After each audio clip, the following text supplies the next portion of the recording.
ابراهیم علیه السلام کما کعبه وا نو په هغې چت نو تشه چاردیواري وه. دوی دا مشوره مو وکړه چې په دې به چت اچو، په دې مشوره وشو. څلورم دا چې چت به به څه پټو، نو دا مشوره وشوه چې چت پکار دی.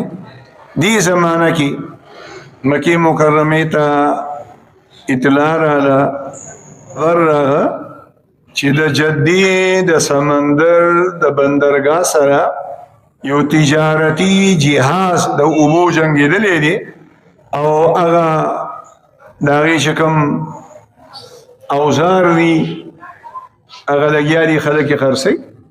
نو د مکې مکرمې یو سردار دی ولید ابن مغیره، هغه لاړو او د هغه جهاز د لرګي تختې راوړلې د کعبې د چت نه پټولو لپاره.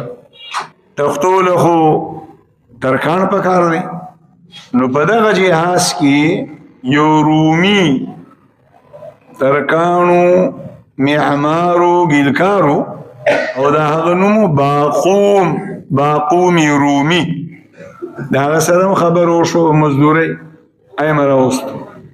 ورځې پکې تېرې شوې، اوس بیت الله شریف به هله جوړېږي چې اول دا سړه آبادي ورانه شي. اسلام نو، دین نو، ایمان نو، قرآن نو، هر اړخ ته کفر و، لیکن بیا هم په دې خلکو باندې د الله یره دومره غالبه وه نیوي چې د الله کور ورانول به دا د ځان تباهي ده، به د الله کور ورانول دي او عذاب راتلل دي. نو د یوې نه هېڅوک نه و تیار چې شروع به پرې څوک.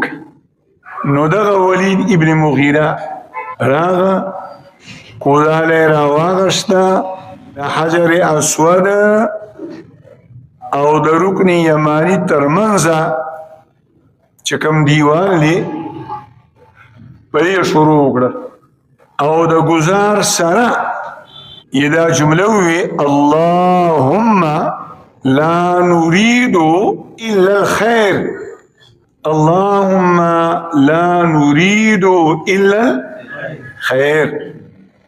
یا الله مونږ چې ستا دا کور ورانو بغیر د خیر نه بل زمونږ هېڅ غرض او اراده نشته، د خیر اراده هم ده. ورځ یې تېره کړه، صحیح یې ورانه کړه، نور چا لاس نه وړو. او بیا په دې مشوره وشوه چې دا نن شپه انتظار کوو، که چېرته به دغه شپه کې په ولید باندې د الله د اړخه څه عذاب راغو، نو بیا به مونږ دا کوم ځای چې وران کړو دوباره به یې جوړ کړو او نور به یې نه ورانو. او که په ولید ابن مغیره باندې څه عذاب رانغه، نو دا به د دې خبرې دلیل او نه ښیي چې الله پې راضي دی، بیا به یې وران کړو.